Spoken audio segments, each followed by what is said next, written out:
Merhabalar, ben Mert. Merhabalar, ben Serap. Adem ve Havva'dan bu yana adlı programımızda bu hafta huzurlarınızdayız. Evet, geçen hafta yaptığımız çekilişle hatıra yastığımızı bir kişiye gönderdik. Bu hafta yeni yorumlarla alta yazın. Önümüzdeki çarşamba günü yaptığımız yeni çekilişle belki sıradaki yastık sizin. Evet, ne kadar yorum o kadar şans. O zaman başlayalım mı? Buyurun efendim.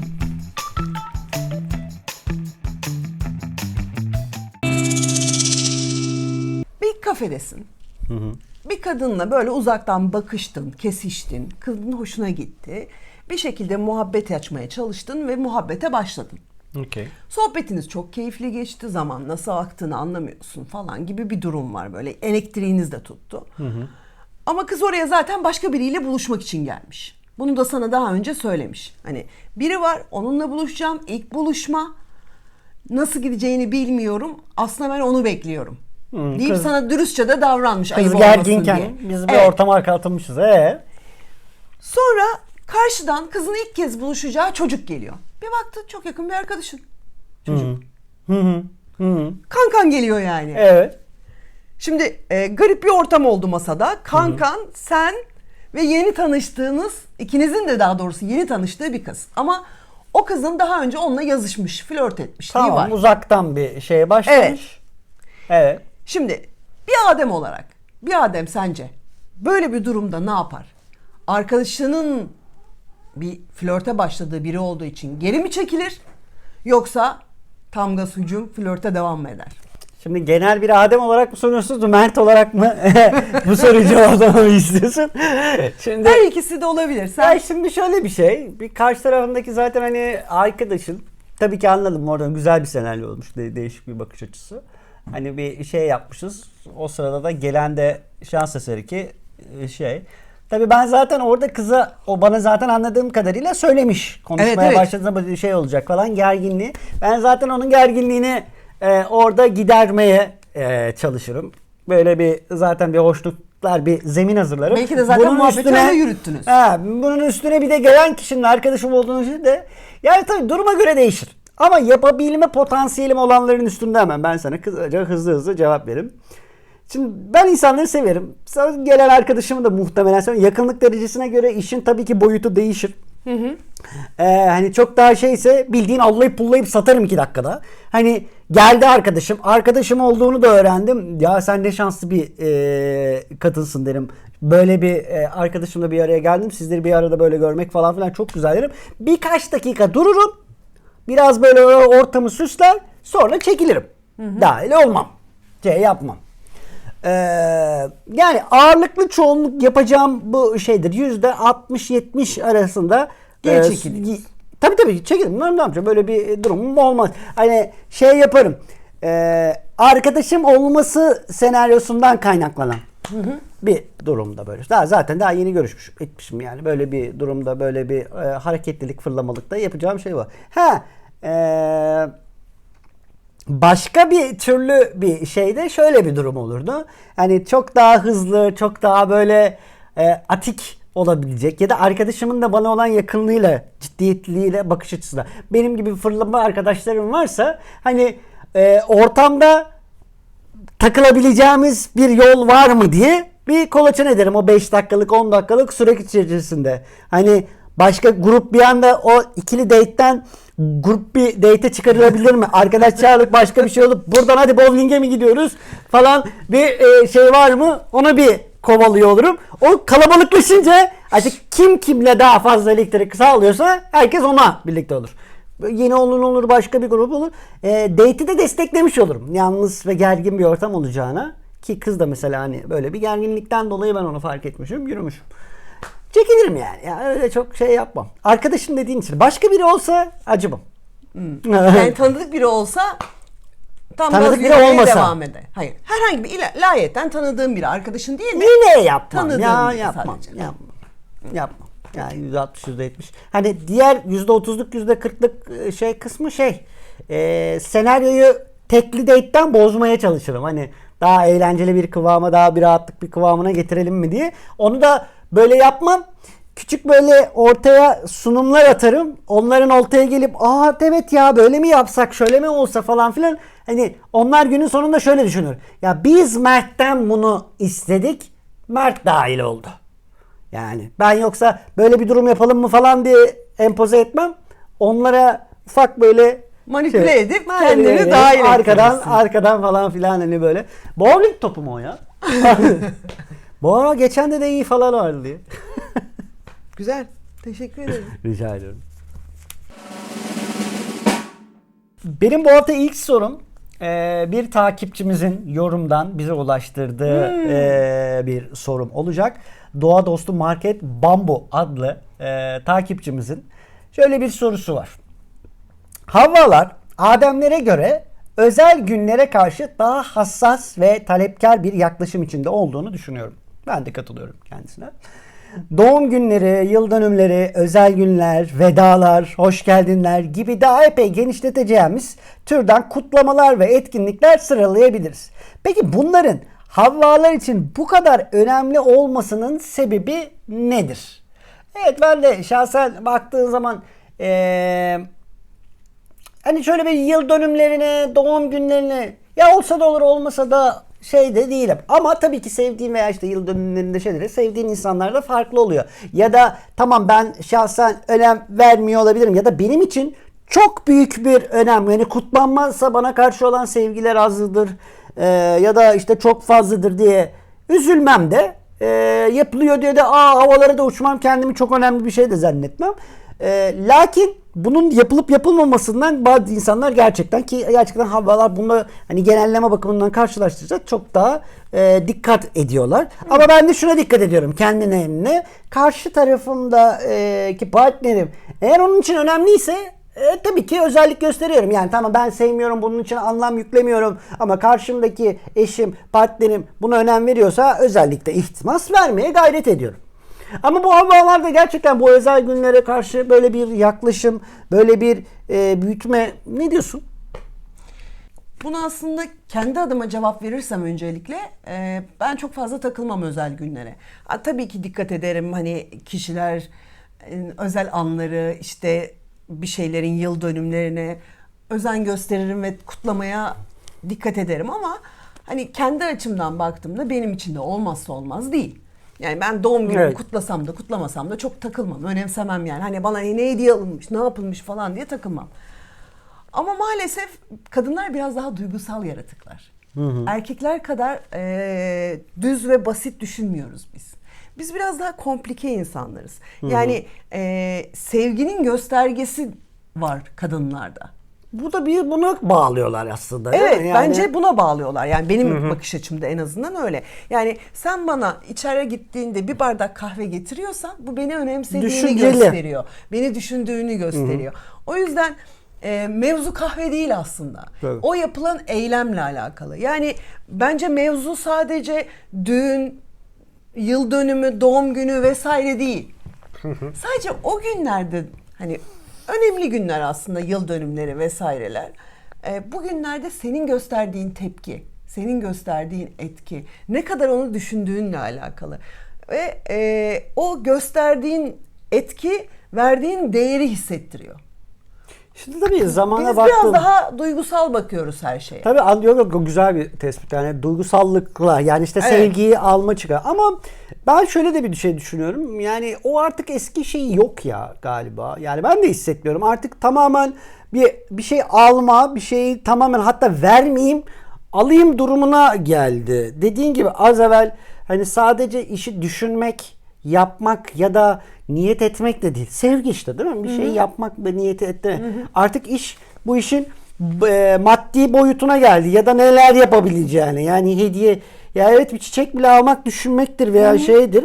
Şimdi herkes çiçek alıyor diye başka bir şey ya başka bir şeylerde. Artık bu zamanda, bu dönemde bence o şeyini yitirmiyor. O durum bence bir yarışa girmiş durumda. Bak beni ne kadar seviyor. Bak çünkü bana bunu. Yarıştan ziyade o gösteriş belki de bilmiyorum ama bazı insanlarda var maalesef, bu kadınla erkekte de var. Bende var, sende var mı? Sevgiyi ölçütletme yapmıyorsun. Bu sevgi yarışı bence saçma bir yarış da. Yani her türlü saçma ya. Hani bu bayağı bir yarış. Hı hı, hı hı. Yani bir insanların birbirine hani sen onu mu yaptın? Aa o zaman dur ben de bunu yapayım. Tabii, Sen onu mu yaptın? Aa dur ben de bunu yapayım. Şeyde de öyle. Gereksiz Şimdi mesela anlamsız eğer yani. gerçekten İçi boşalıyor o zaman. gerçekten kişinin seni zaten sevip sevmemesini bunu hissetmenle alakalı. Bunu hissediyorsan şeydir. Şimdi artık senin hissetmene bakma zaten ama işte modern dünyanın en çok işte bizi törpüleyip yok ettiği şey çıkış noktası burası, doğru diyorsun. Bir şeyi düşünmek, düşündüğünü ifade edebilmek. Lakin şimdi artık sen daha hediyeyi açmadan daha işte videoyu çekiyor, sosyal medyada paylaşıyor. İşte bak bunu ne kadar aldı. Amaç bunu ne kadar herkese yayabilmek ya da nereye gittim, nerelere gittim, nereleri gördüm falan filan. İşte bana bunu, eşim bunu aldı, sevgilim bunu aldı. Gereksiz bir şey içerisinde artık özünü kaybetmiştir. Bir kadınla ilk date'e çıkıyorsun. Daha önceden konuştunuz, yazıştınız vesaire. Restoranı ayarladın. İlk randevu yüz yüze. Oturdun, bekliyorsun. Ama randevu saatinde gelmedi, gecikti. Ne kadar beklersin? İlk date'imiz. Evet. Yani beklerim tabii, ne kadar. Hatta hani beklerim. Bir 15-20 dakika hiç ses çıkartmam. Hani ben geldim, ettim falan filan diye. 15 dakika sonra hani çünkü ya olur insanlık hali, birkaç dakika geçtir. Ya böyle hemen gelir gelmez de geldim neredesin diye de insanları sıkmak istemem. Tamam mı? Hani şey beklerim. Ama bu düşünürüm. Hani kendisi geçirmiş. Bakayım bana hani geçtiğini fark edip de bu da bir karşı tarafı dikkate aldığım şeylerden not verdiğim kısımlardadır. Çok büyük bir şey yapmaz ama önemli giri. İlk buluşmada, ilk fiziksel çerçeve içerisinde. Bir 15-20 dakika beklerim, hiç ses çıkartmam. Ondan sonra merak ettim.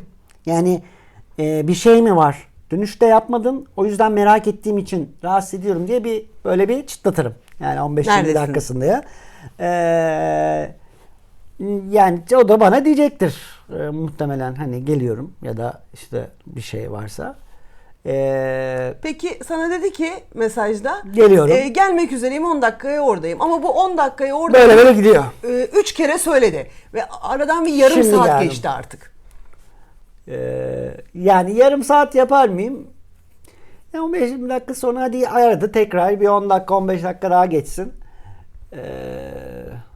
Yani bir saatten fazlasını çok özel bir durum veya bana bir bahane veya bir şey sunmuyorsa, hani bunun bahane olduğunu da zaten yaparım. Sanırım bir saatten fazla artık çok bir anlamı kalmaz. Yani. Çünkü bir saat bir insanın benim için bahane yalan söylüyor. Açık açık zaten yani bana öyleydi de böyleydi de. Kızın fiziksel puanlaması da bu bekleme sürenin bir yerine orta olabilir, açıkça onu da söyleyebilirim. Yani Angelina Jolie bana yazıyorsa biraz daha beklerim ama bir saatlik daha. Ona zaten geldim merak ettim kısmını herhalde anca atarım. Merak ettim ben buradayım yarına kadar. Zaten sıkıntı değil. Kafe arkadaşımınmış falan. Peki bu senaryo içinde hiç cevap vermedi mesajlarına.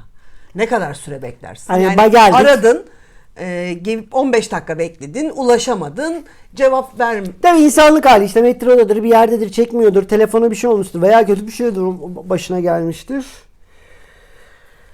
Ya bir saat beklerim. Yine bir saat beklersin. Bir saat beklerim abi. Bir saat beklerim. Limit bir saat yani. Yani ya çünkü hani bu bir saate kadar hani diğerinde de dediğin gibi bir heyecanlandırma bir şeyi vardır. Yine kızın puan seviyesi burada. Hani deyip değmeyeceğini anlarsa. Çünkü dünyanın hali, büyük şehirde yaşıyoruz. Bir sürü şey vardır. Bu tabii ki dediğim gibi yaşadığımız şehre özel. Metropol bir şehirde yaşadığım bir yerde.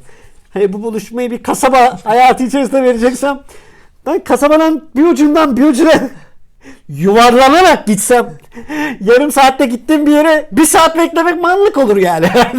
Anladın mı? Ne yapıyorsun? Yani köye gittim oradan geriye. Olmaz. Şehir için hani söylüyorum. Geleceği yerde hani bellidir. Atıyorum ya Beşiktaş'ta buluşuyorumdur. Büyükçekmece'den geliyordur.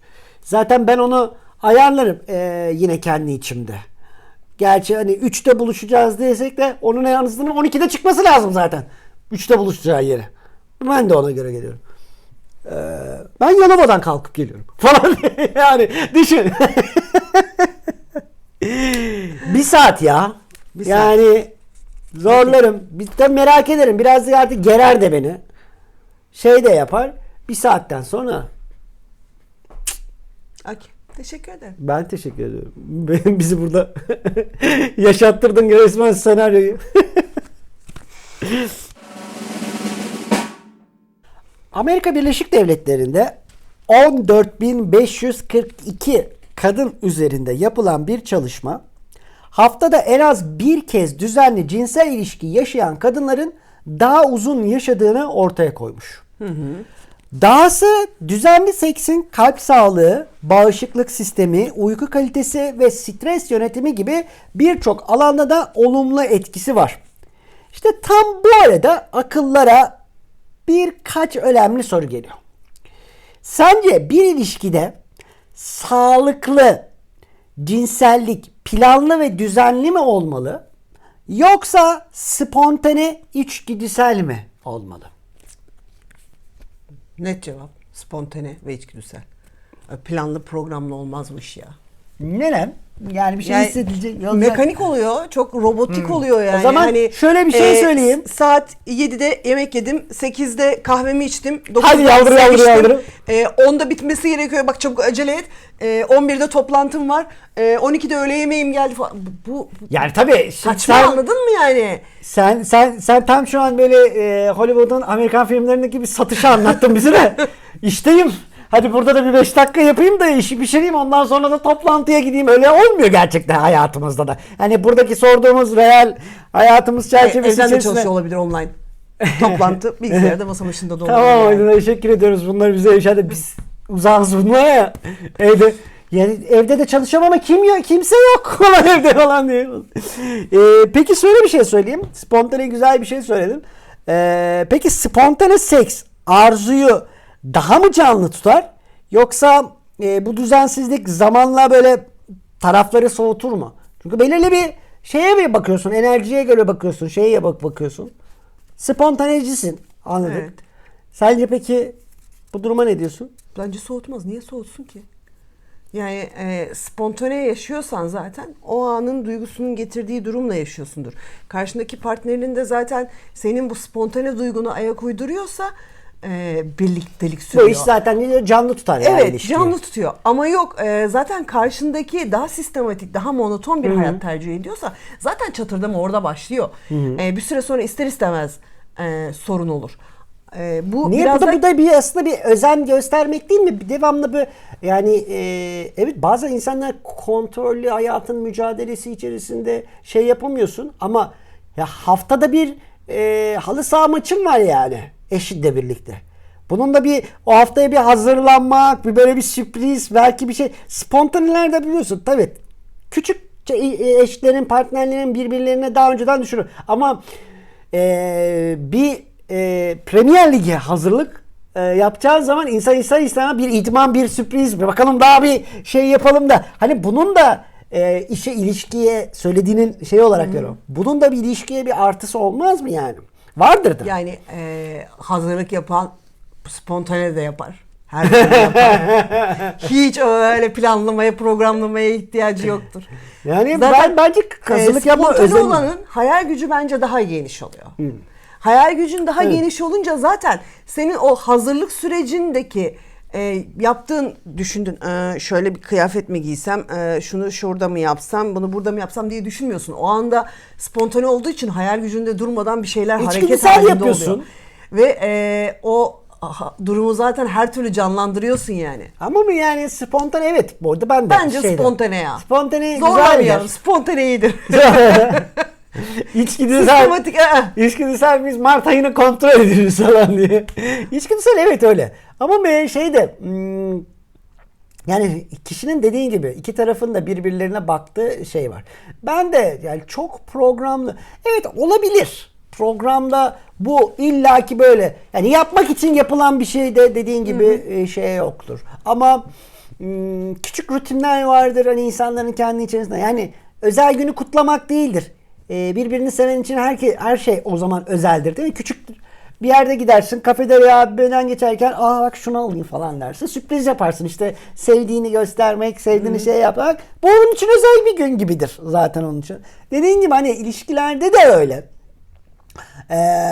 Yani kişinin kendisine göre küçük böyle bir anda gelişen içgüdüsel şeyler de güzel. Ben ama tamamen programında her şeyi öldürecek değil. Ya bu tamamen senin güzel söylediğin bir cevabı oldu en başında. Karşı tarafların hani ilişkinin şeyine göre, dinamiğine göre yapılması gereken bir şey. Çünkü bazen biliyorsun çiftler karşılıklı yıllarını vermişler. Bir ilişkiler var ortada.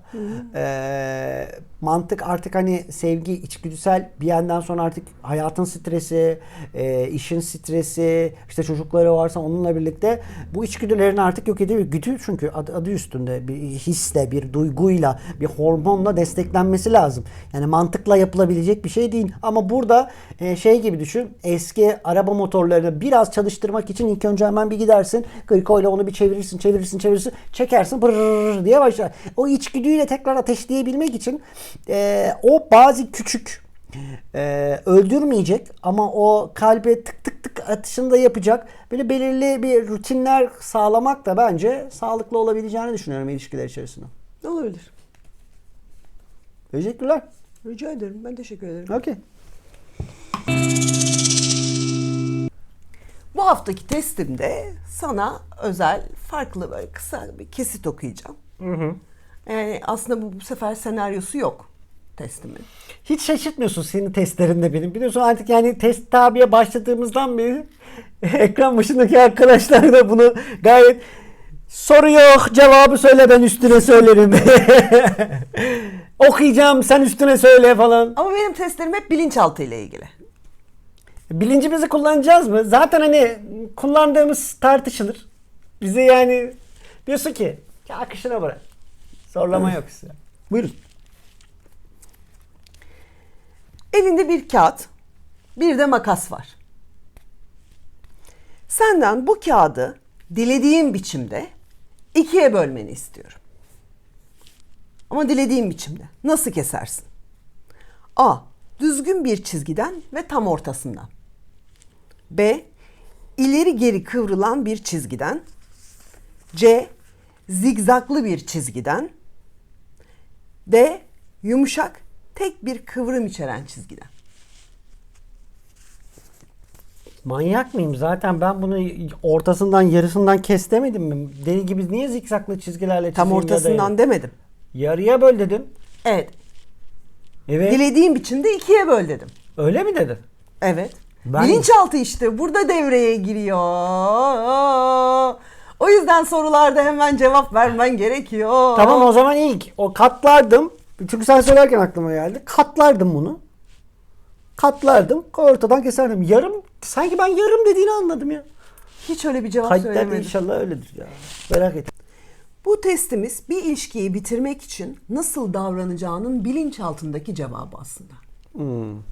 Ayrılırken nasıl cümleler sarf edeceğini. Senin cevabını en sona bırakacağım. Muhtemelen benimki herhalde şeydi. Suç sende değil bende. B. İleri geri kıvrılan bir çizgiden keserseniz kararınızdan dolayı çok acı çekiyorsunuz. Karşınızdakini kırmamaya, üzmemeye çalışmak sizi yıpratıyor. Ama işi beklemeye almak hem sizi hem de diğer kişinin acısını sürmesine neden oluyor. Bazen bu kadar tereddüte gerek yok. Zigzaglı bir çizgi. Zikzaklı da neymiş ya arkadaş? Evet. Belki lanet kağıdı paramparça yapmak sizin ilişkiyi bitirme yönteminiz. Ama siz köprüleri yakmıyor, havaya uçuruyorsunuz. Sizin anlayışınıza göre mutlu son sadece çelişki içeren bir deyim. Ve adalet kelimesi sizin için iki tarafında eşit miktarda acı çekmesi demek. Ben yandım sen de yan. D. Yumuşak ve tek kıvrım içeren bir çizgi. İçinizdeki iflah olmaz romantik elveda demek yerine hoşça kal demeyi tercih ediyor. Sizce ayrılmak mantıklı bir yol değil. Çünkü aslında bir süre için ayrı kalmaya ihtiyacınız olduğuna inanıyorsunuz. Ama unutmayın, herkes sizin sonsuz iyimserliğinizi paylaşamaz. Bazen bitti bu iş artık, seni görmek istemiyorum cümlesi tam da bu anlama gelir. Ben bunun şeyini de anlayamadım. Eğri büğrü derken gerçekten de eğri cevapları da şey. Açık ilişki mi seviyormuş? Neymiş? Ya da kendimi ayrılamıyor. Yani ayrılamıyor. Ayrılalım tekrar barışalım gibi oluyor. Ha, aynen. Kendinde ne alt ettiğini bilinmeyen tiplerden. Evet. Evet. Düz bir çizgiden ve tam ortasından Evet. keserim diyenlerse bir ilişkiyi bitirdiğinizde sonuç kesindir. Kararsızlık, pişmanlık veya vicdan azabı duymazsınız. Çünkü kesin ayrılıkların en acısız olduğuna, ancak o zaman yaraların iz bırakmadan iyileşebildiğine inanıyorsunuz. Bu mesafeli objektif cerrahi yöntemini hayatınızın her boyutunda da uyguluyorsunuz. Vay. Çok yerinde bir şey olmuş gerçekten yani. Evet. Güzel. Ayrılırken nasıl davrandığınıza dair cevaplar. Bu hafta yine çok dop dolu bir içerikle yine karşına geliyorum. Oo. Geçtiğimiz haftalarda aldatma üstüne epey bir yoğunlaştık. Evet, zorladın beni bayağı. Bu hafta da kıskanç değiliz. Hiçbirimiz. Ne kadar kıskançız. Yani ben kıskancım, hayır sen kıskanç değilsin falan değil. Aslında hepimiz biraz kıskancızdır. Peki ne kadar kıskancız? Ben kıskanırım ama göstermem. Bakalım testte ne çıkacak. 7 soru, Tamam. 3 cevap var. A, B, C hızlıca bu cevapları veriyoruz. Sonunda da değerlendirmesini yapıyor olacağız. Ben o zaman kalemimi alıyorum yine. Evet. Partnerin senin kadın arkadaşınla vedalaşırken kaza süsü ile dudaktan mini bir öpücük konduruyor. Ne yaparsın? A. Gülümseyip görmezden gelirim.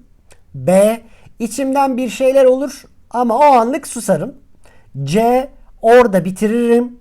Dudakları ayrılmadan tepkimi koyarım. B. İçimde bir şeyler olur ama o anlık susarım. Partnerin giyinip dışarı çıkıyor ve bu kıyafeti senin arkadaşın çok beğenmişti diyor. Tepkin: A. Ne güzel, zevkliymiş. B. Hafif bir yaparım ama konuşmam. C. Çıkmadan evvel çaktırmadan giysi değişikliği öneririm. Ya da çıkmasın diye bahane uydururum. C de çok yakın geliyor. Ama B ya. Hafif bir yaparım ama konuşmam. Evet. Bir etkinlikte partnerin sen oradayken eski sevgilisiyle 5 dakika ayakta sohbet ediyor. A. O anla ilgilenmem. Etkinliğe odaklanırım. B. Gözüm ister istemez üzerine olur. C. 5 dakikadan fazlası ön ilişki denemesi sayılır. Müdahale ederim. Çok umursamam ama gözümün de üstlerinde olur. B. Partnerin eski bir flörtünün sosyal medya postunu beğenmiş. Tesadüfen görüyorsun. A. Beğenmiş olabilir. Herkesin geçmişi var. B. 1-2 gün belli belirsiz bir tepki koyarım. C. Beğenip neyi özledin?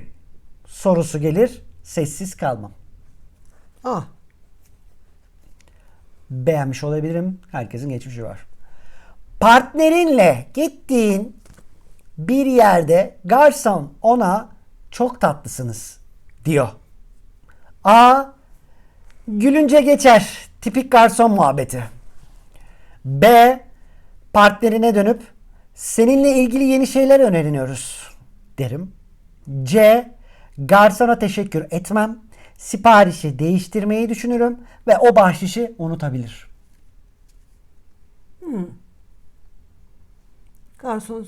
A şıkkı neydi? A şıkkını bir daha okuyabilir misin? Gülünce geçer. Tipik garson muhabbeti. A. Partnerin telefonunu şarja taktı. Ve sen fark ettin. Son mesajda kalp emojisiyle iyi geceler yazan biri var. A. Sorarım. Kim bu kalp gönderen? Ama sakin kalırım. B. Bir an duraksarım. Sonra mesajı gördüğümü ima edecek bir şeyler yapar. Onun bir şeyler söylemesini beklerim. C. Sabah olmadan açıklama isterim. Ah. Sorarım, kim bu kalp? Kim bu kalbi gönderen? Arkadaş grubunda biri X tam senin partnerin gibi kıskanç biri diyor. Partnerin gülüyor. Anladın mı? Biraz karışık böyle. Arkadaş grubunuzda bir X senin partnerine diyor ki bak diyor X de diyor tam senin partnerin gibi çok kıskanç biri. Şimdi anladın mı? Okay. A. Ortamda şaka döner. Gülüp geçerim. B. Gülsem de sonra hesabını sorarım. C.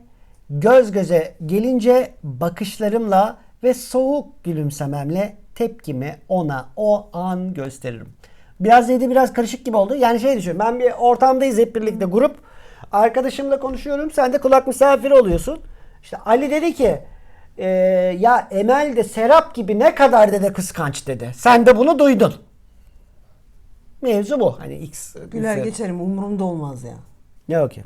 Neydi o? A mı oluyor? Ortamda şaka döner, gülüp geçerim. A. Evet.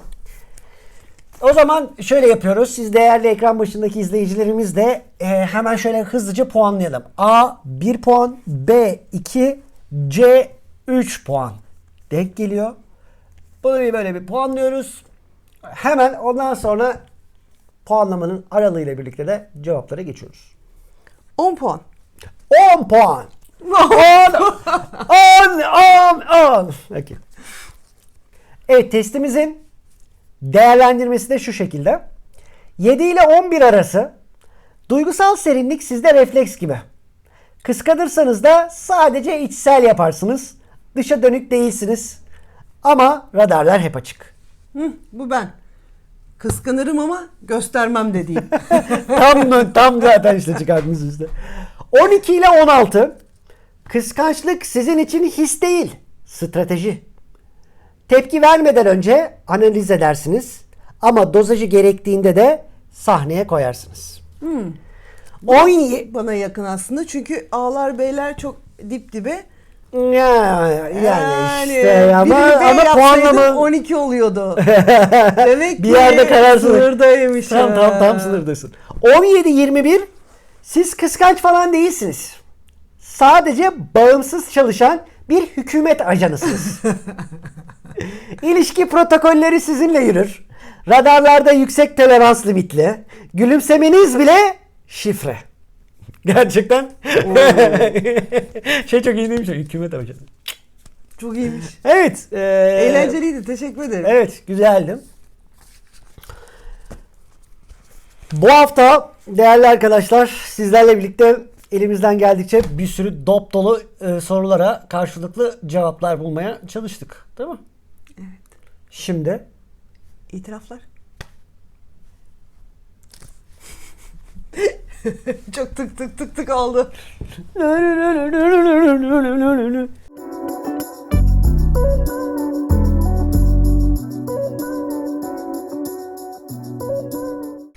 Ayrılmak istediğim erkek arkadaşım durumu hissetmiş olacak ki dibimden ayrılmıyordu.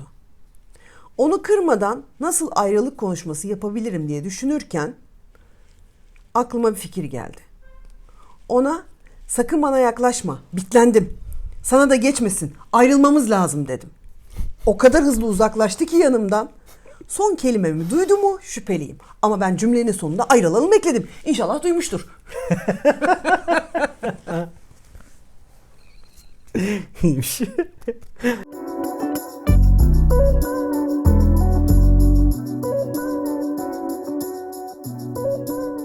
Çocukken çok iştahlı biri değildim. Annemin sebze yemeklerinden olabildiğine kaçınmaya çalışmışımdır. 6-7 yaşlarında bir gün babamı evin çatı terasında mangal yaparken kafasına üşüşen martılar ile görünce benim kafada ampul yandı. O günden sonra tüm yemediğim yemekleri gizlice terasın çatısının sundurmasının üzerine atıyordum. Martılar oradan hepsini yiyeceklerdi. Sanırım böyle sorunsuzca birkaç hafta geçti. Tabaklarımı bitirdiğim için annemden küçük ödüller falan bile alıyordum.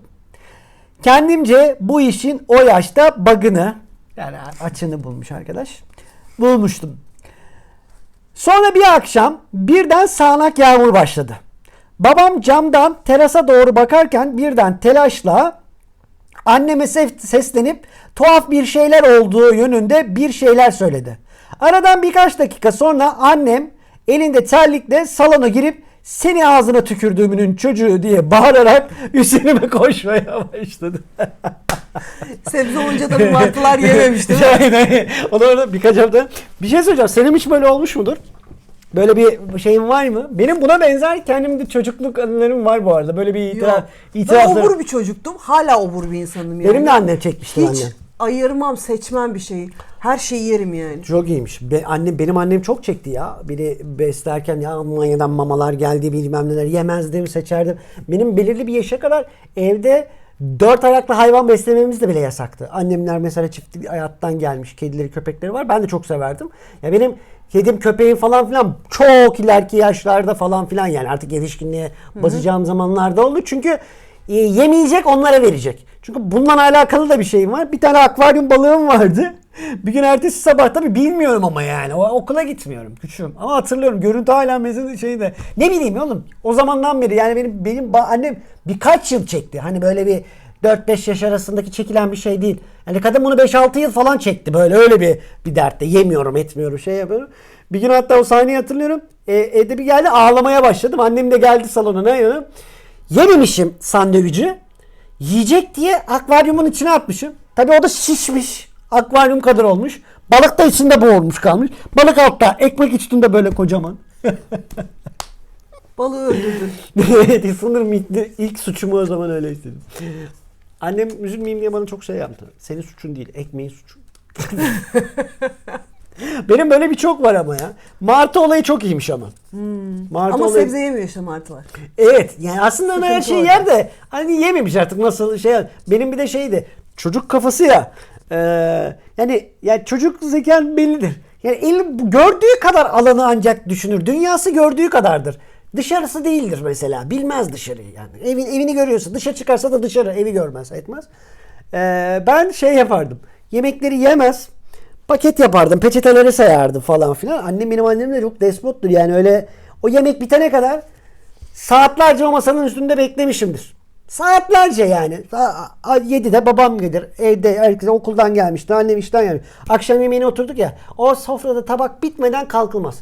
Saat gece 10 olur.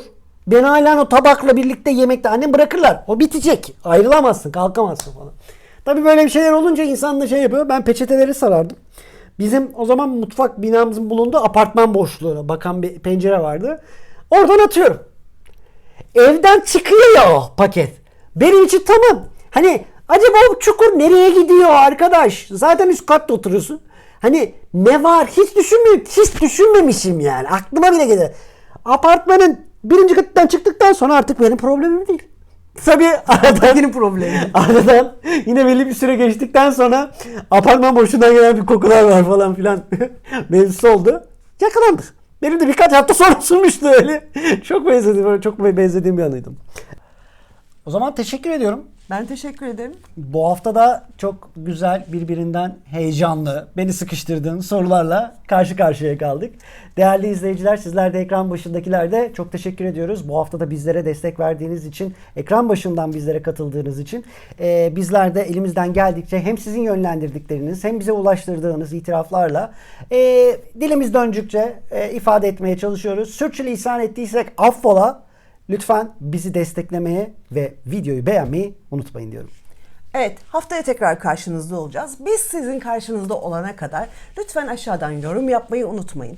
Bu yorumlar niye bu kadar önemli? Çünkü küçük hatıra yastığımızdan sizlere bu hafta da ulaştırmak istiyoruz. Alta yapacağınız yorumlarla, çarşamba günü yapacağımız çekilişle sosyal medyadan duyuracağız hepsini. Teşekkür ederim.